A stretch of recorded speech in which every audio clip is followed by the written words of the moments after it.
What's up, Buffalo Bills fans? Sorry for the long absence. Here I am, here we are, and this time, next Monday, it'll officially be game week. That 2021 season is upon us, and I just can't be, like all of you, more excited. It feels like forever and a day. A lot has happened. Sorry for the long absence. A lot of going on, just stuff, things that happen to everybody, some things that don't, but I'll get into that another time. So I apologize if I'm weird on social media or distant. But anyway, 3-0 in the preseason. A few bumps, a few little bumps in the road, little things that'll prop up things I'm not going to get into in the video because I don't want to get deplatformed or pissed. You know what I mean? I just stay away from those topics. But the little bump, the injury, avoiding anything serious. Thankfully, we knocked on wood there. We got our wish. Didn't have any crazy situations like that. But like I've said with this organization in the past, this regime, this regime, they really are great firefighters. They know how to put out fires. They really, really do. Little things that prop up that always do with football teams, and they just really know how to quell them in their crib and not let them metastasize. Roster decisions, we're down to the 53. Bam Johnson was traded. Really core special teams guy, a guy that they drafted, developed, solid backup defensive end, young. He is going into a free agency year, I believe. And with that said, they had to make a decision. I'm not sure, where they thought he was as compared to the rest of the group. I mean, there was a lot of young guys ahead of him. Ruseo, who's been amazing. I mean, Ruseo has really, really been amazing. Basham hasn't been as quick on the uptick, but I'll also get into that. McDermott said something interesting today, kind of something we knew, but he really illuminated with what he said. And then AJ Epinesa, so he was really behind those younger guys. And then Efe Obata, who's a guy they brought in, paid him, who's he looks like a physical freak. He is one of those international pathway guys. We all know his story. Just a guy they look like to play inside, outside. So there was a lot of guys ahead of him, and I feel like it was best that they moved on. They're still D-line heavy with 11, but they wanted to keep that extra linebacker for special teams, for depth, in case anything happens. I mean, remember last season we didn't have our starting linebackers for like a week. All of week 2, they both went down in week 1, and they didn't really start playing somewhat like themselves till what week 10, 11, 12, and they obviously don't want that to happen again. So Deshaun Stevenson is a guy that Marquez Stevenson. I'm sorry, I don't know why I said Deshaun Stevenson. Marquez Stevenson. He made the roster, got stashed on IR. Kind of a move that I saw coming. They want to develop him further. It gives him a chance to settle in. They could keep him there. Maybe he comes off. They can reactivate him if something happens, God forbid, to one of our wide receivers on the 53. But we've seen this with this Bills roster. Being said, no claims. It's not something they would have done in year 1, maybe even year 2. It just speaks to the depth, and something that even speaks more to the depth, in my opinion. They only brought in one guy from the outside. All the guys they put on the practice squad are in-house guys. One of our guys got claimed, put on a 53 with the Bengals, Nick McLeod. They probably wanted to keep him maybe as that other corner, one of 2 corners on the practice squad. He had an interception in the preseason, played well, but it happens. You have a good football team, you have a good culture. Some of your players get poached, but overall, you just saw that the Bills really were able to keep a lot of their players. A lot of guys want to be here, and that just, again, speaks to everything that this regime has preached and delivered upon since day one. From the time they've walked in the doors 2017 till now, it has been a masterclass rebuild, and I can't be more happy, like I'm sure all of you are. But the roster's been cut. It's always about the 48 now. It's not about the 53. Who are those guys you're going to have up on game day? Who are those guys that are going to get a jersey you're going to rely upon to go out there, produce, and win, deliver? So it's going to be interesting. One position group I think is going to be week to week 100% is the defensive line group. I think it's going to be very game plan, opponent specific, and also who's playing well. Ruseo has really played amazing this preseason. Everybody thought it was going to be Ruseo's going to have to take time to develop. He's kind of a young pup, but we all forget, the kind of production he had at Miami 2019. Takes the year off because of the pandemic. What do you say? Absence makes the mind grow fonder, or absence kind of just also, time passes you by and other people come to the forefront, a la, Phillips down there. He had a huge coming out party, was pretty much one of the first rushers taken off the board, also from Miami. Even wore Ruseo's number 15. So that happens. Basham's the guy everybody's like, he's going to be the guy. He's the guy that's going to, take the mantle and be quick to produce quicker. He's going to have, and it hasn't really been that way yet. McDermott, again today, says we're asking Basham to learn different positions. As Ruseo, we're only asking him to one, which is, I believe it's right defensive end. He's rushing. I think they want his length to really rattle quarterbacks, to get in. They want the quarterback to see him, because he's like, oh, there he is. He's long. He's big. He's really just, he uses his length. I think he just does it instinctually. I don't even think he's doing it on purpose. I just think he knows he can touch guys when they can't touch him. And again, he's really pardon my expression, he's a bit of a mindfuck. You see him in the game, he looks like one of those Madden creative players, just a physical specimen.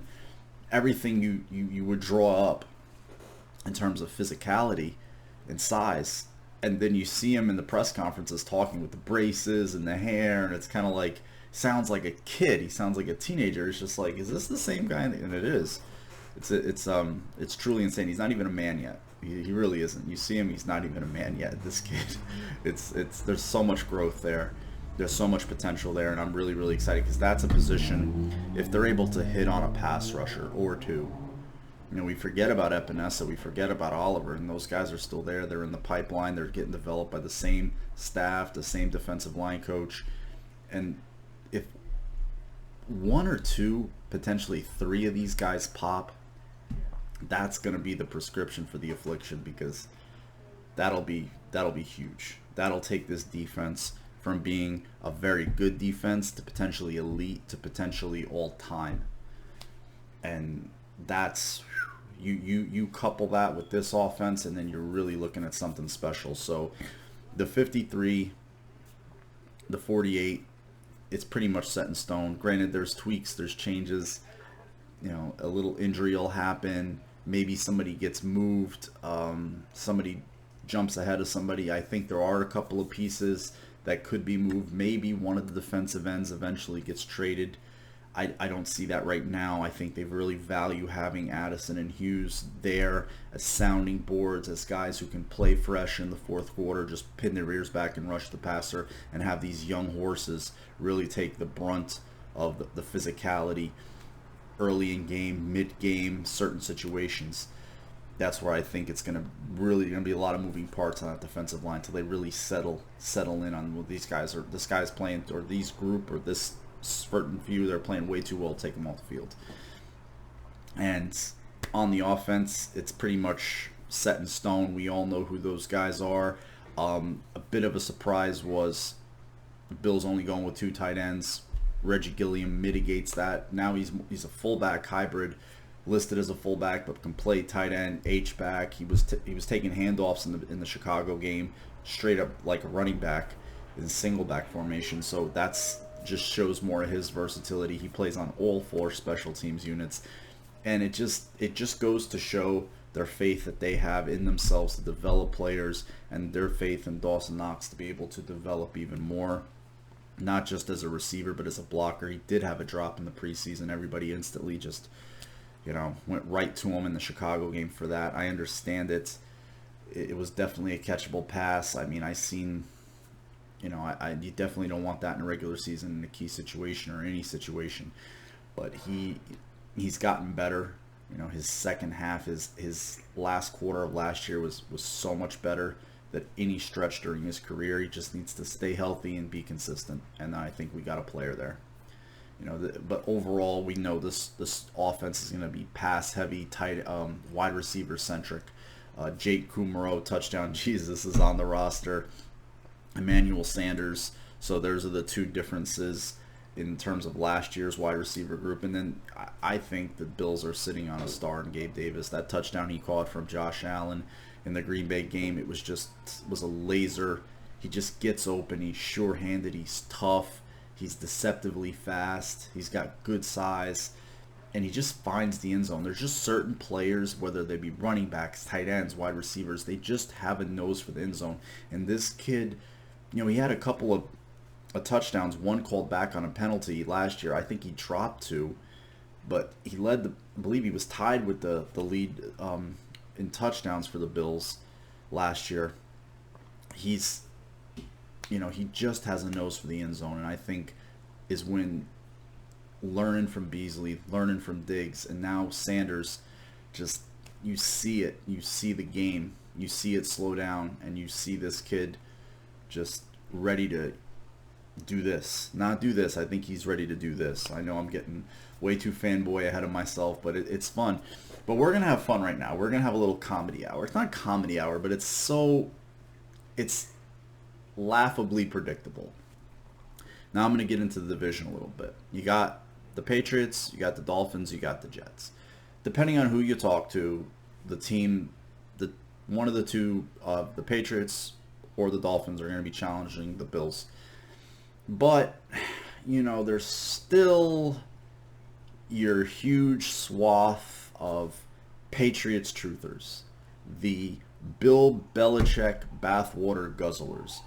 They will drink that Patriot Kool-Aid come hell or high water. It's not Jonestown, it's Billstown or Belichick Town, whatever you want to call it. Yeah.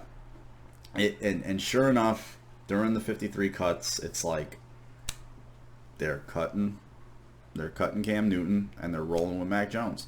And sure enough, here come the Patriot truthers.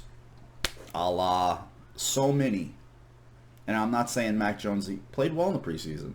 Looks like he has potential. Led them to a lot of scores. I thought he looked better than Cam.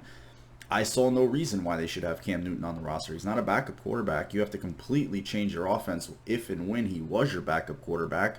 And let's just say he was the starter. You got to change your offense anyway if you put Mac Jones in. There's no way they're running the same plays. None.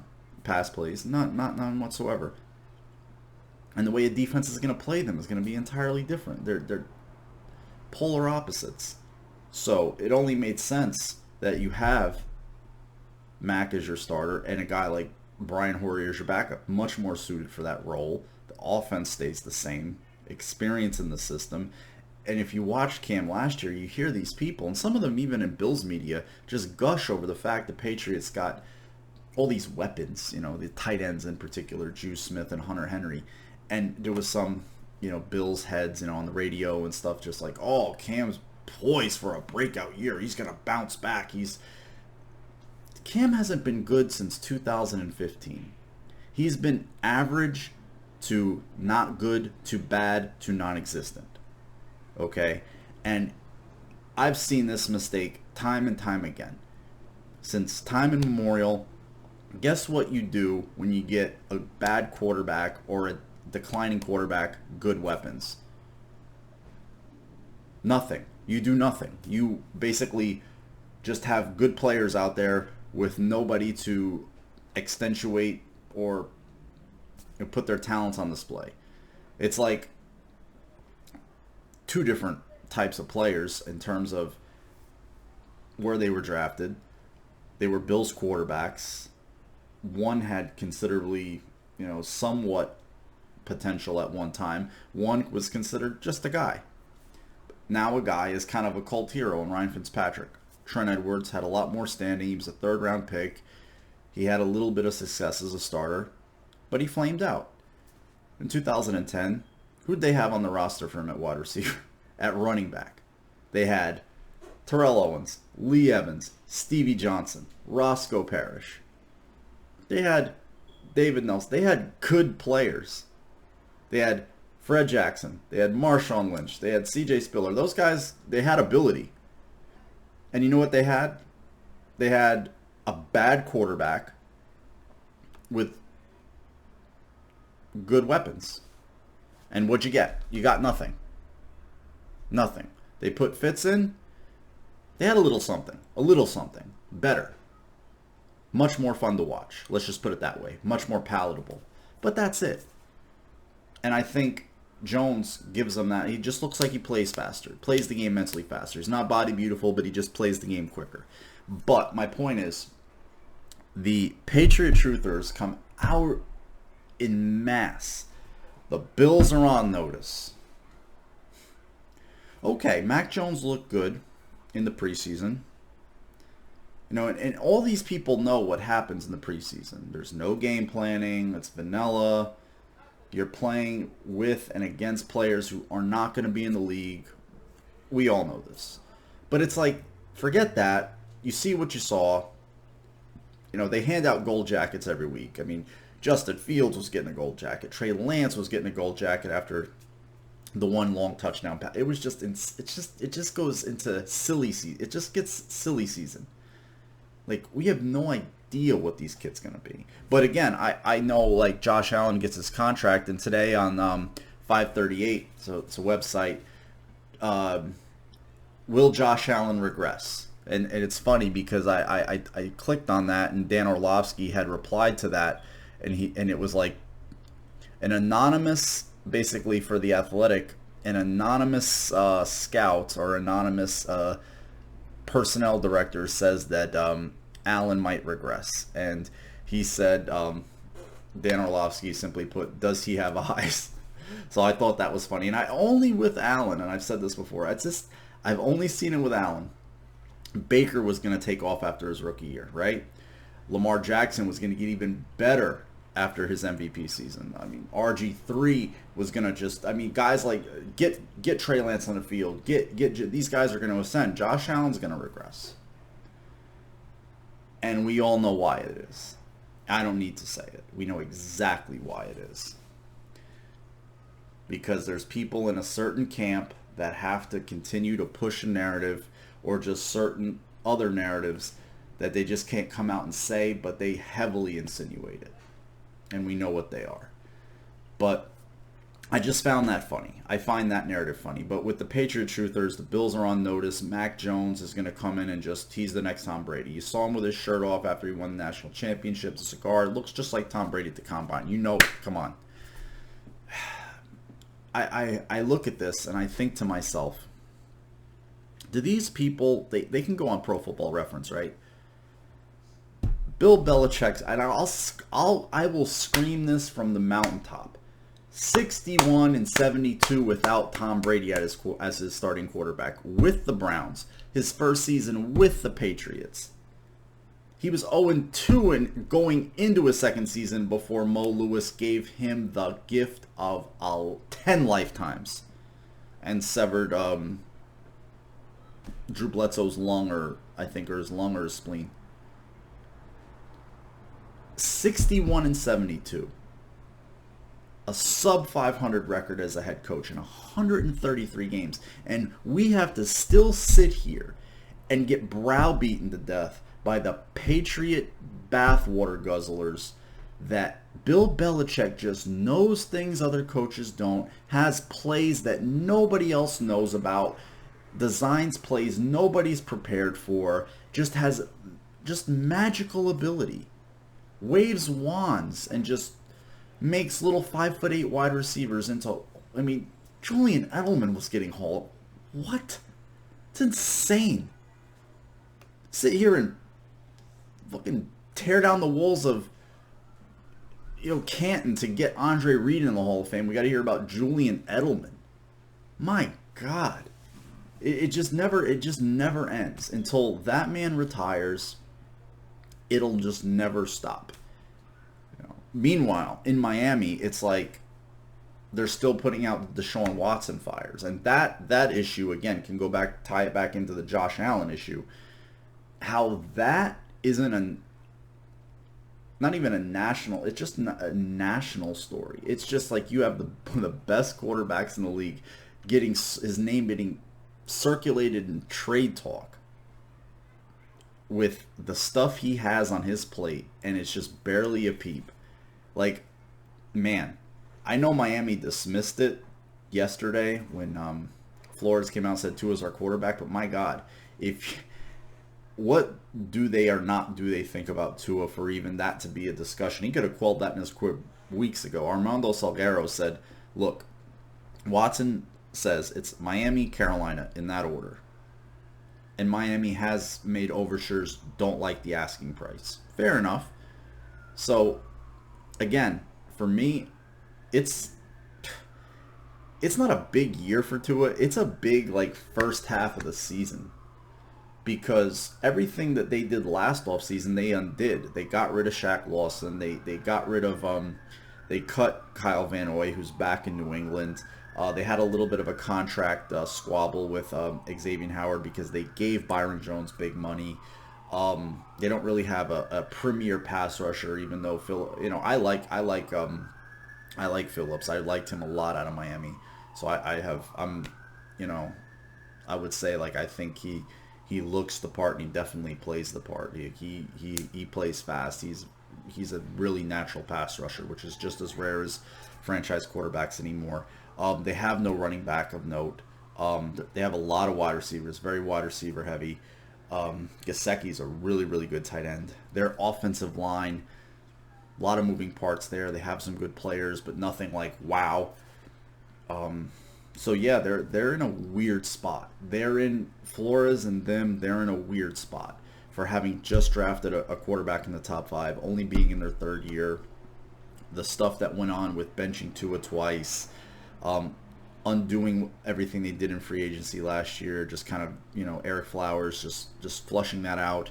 It's if it goes rough, I could see the wheels coming off. That's all I'm gonna say. I could see it getting rough for them down there in that regime very, very quickly, because they cannot bench Tua for Brissett and then try to sell it as Tua's our quarterback. It's just, once you go there, I mean, they did it with Fitzpatrick twice.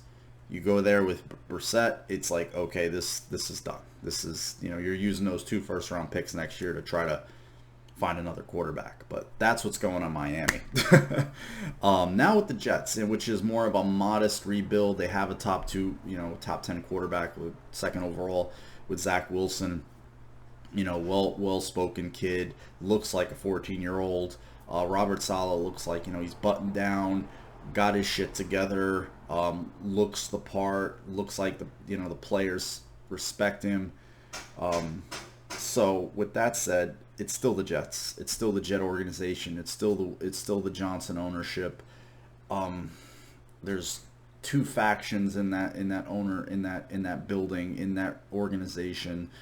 One is heavy marketing, merchandise, promotional side.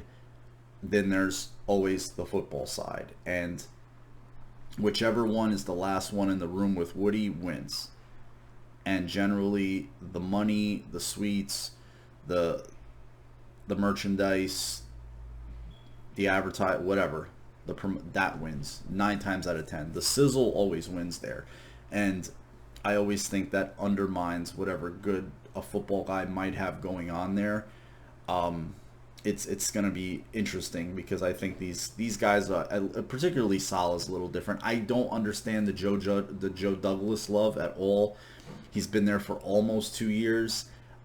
This is his roster, and it's outside. Every NFL roster has potential, right? Everyone, but they've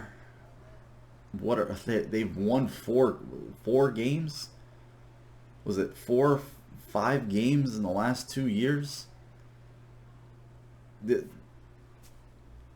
Adam Gase had a hand in hiring him, and I got to sit here and believe he's got his finger on the pulse, and he's making all the right moves, and he's evaluating this. Has he looked at his secondary? I mean, great. You fleeced the Seahawks for Jamal Adams. Who, to me, I'm sorry. I'm going to go off on a tangent real quick about him. He's such an overrated player. The guy's a glorified linebacker. He's not a safety. The guy is not a safety. He plays 7 to 10 yards in downhill. You put him in. You make him play backwards. He is lost. He has no idea what he's doing in the deep third. Playing downhill, the guy is as old school as safety as you can think of. He is a 1980s to mid 90s safety. You change those rules, those defenseless receiver rules, all those other contact rules. Nope, this is not who he is. And the contract they gave him, the kind of gravitas that he generates reputation wise, I just don't see it.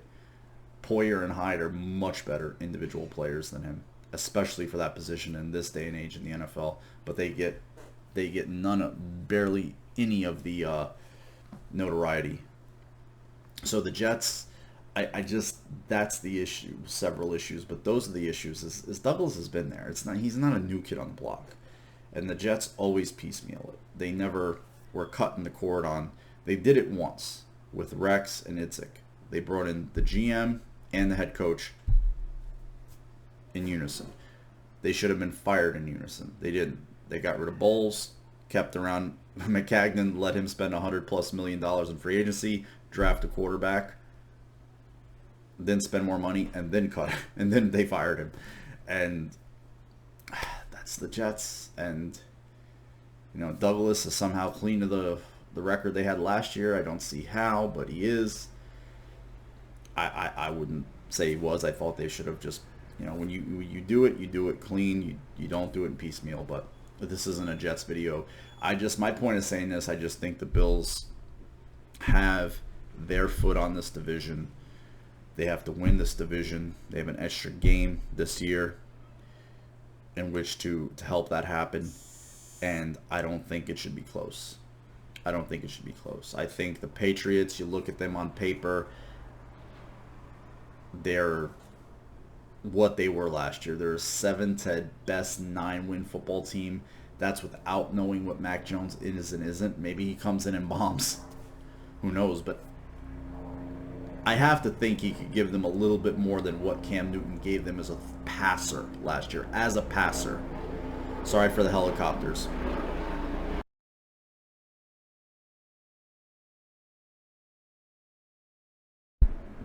As a passer, he'll give them a lot more.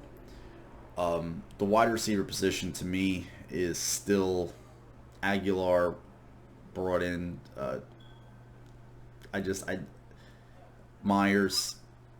I just don't see any teeth there. It scares you. They're going to be heavy run downhill, heavy power, a lot of hard play action to the tight ends over the middle.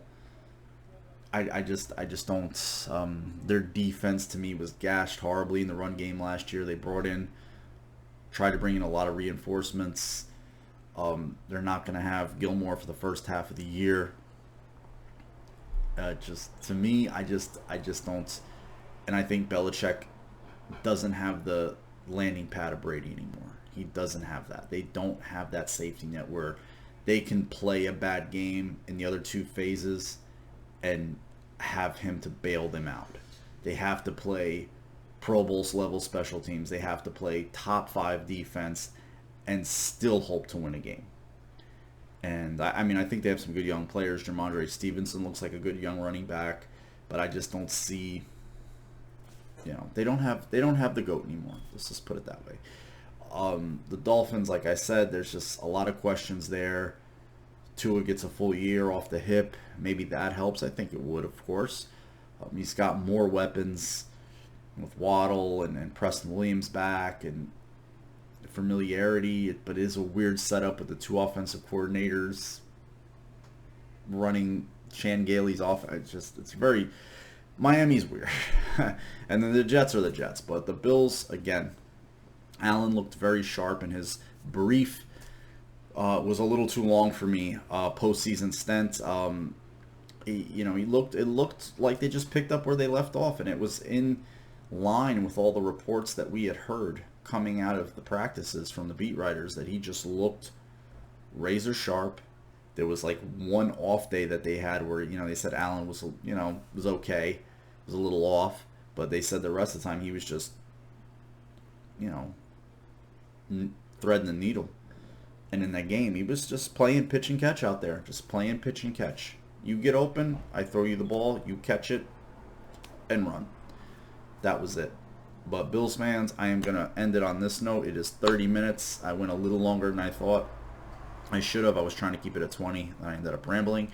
You guys have a great rest of the week. Take care. I'm going to come try to do a live with all you great dudes that come into the room. You know who you are. You're all amazing, awesome. Thanks for sticking with me. I apologize for any distance or whatever on social media. Again, just some other little things going on that just so little, but just things that happen in life. And yeah, hopefully get at you tonight. It should be a lot of fun to sit around and talk with you guys about what potentially we could be watching, because I'm really, really excited, as I'm sure all of you are. It's almost that time, guys. Take care. Go Bills. Love you all.